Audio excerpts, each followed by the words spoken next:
Hello friends, तो इसी क्रम में आगे बढ़ते हुए चलते हैं गुप्त गोदावरी की तरफ। बीच में पड़ता है ये लहलहाता हुआ फसल जो गेहूं की फसल है। और बिल्कुल मुझे ये गाना याद आ जाता है, मेरे देश की धरती सोना उगले। और ये है चित्रकूट में ये गुप्त गोदावरी जी हैं। कहा जाता है यहाँ का जल कहाँ जाता है कुछ भी पता नहीं। यहाँ की भीड़ तो आप देख सकते हैं कि कितनी है।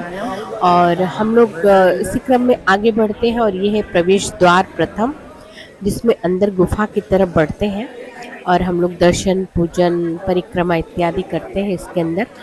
और काफ़ी अच्छा रहा अनुभव यहाँ का, क्योंकि भीड़ तो बहुत थी और गर्मी भी थी और थोड़ा थोड़ा सफोकेशन भी हो रहा था। लेकिन आनंद ही कुछ और था, क्योंकि बहुत अच्छा लग रहा था।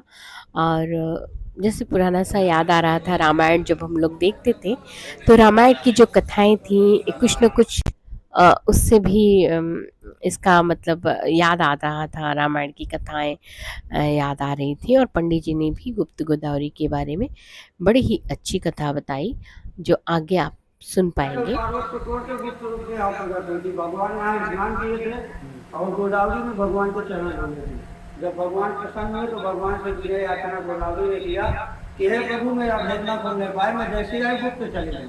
तो यही प्रकट है गुप्त, इसलिए आप नाम से गुप्त हो गए। यही फिर आगे हमने जी जी। और धनुष भगवान ने और यहाँ पे पतिदेव ने प्रभु श्री राम के जो चरण चिन्ह बना हुआ है, यहाँ पे हम दोनों ने बहुत बहुत अच्छा, ये मानसिक पापों का प्रणाम किया हाँ, प्रभु को। खटखटा चोर नाम इसको बुलाते इसको हैं। क्षेत्रीय भाषा में खटखटा चोर कहते हैं।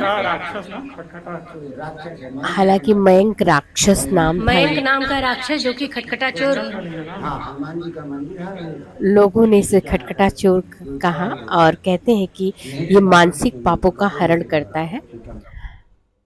और मैंने ली यहाँ पे अच्छी अच्छी पिक्चर, क्योंकि हम बहुत बुरी तरह से फंस गए थे भीड़ में। और भीड़ जाती रही, हमने सोचा कि भीड़ चली जाए तो चले जाएंगे आगे, पर हमें बहुत इंतज़ार करना पड़ा। उसके बाद हम बाहर आए और ये है सेकंड द्वार, दूसरा द्वार, जिसमें कि जल से होके जाना पड़ता है आगे की तरफ। और ये था पशुपति नाथ जी का मंदिर। और हम लोग फाइनली बाहर आते हैं और यहाँ पे एक अच्छी सी फ़ोटो क्लिक करते हैं, क्योंकि बहुत अच्छी हवा लग रही थी तो बड़ा सुकून मिल रहा था। और ये रहा मेरे बचपन का खिलौना, जो कि मुझे मिल गया और मैं इससे खेलती हूँ यहाँ पे। और आप लोग भी अगर ऐसा कुछ मिले तो खेलिएगा ज़रूर। मिलते हैं अगले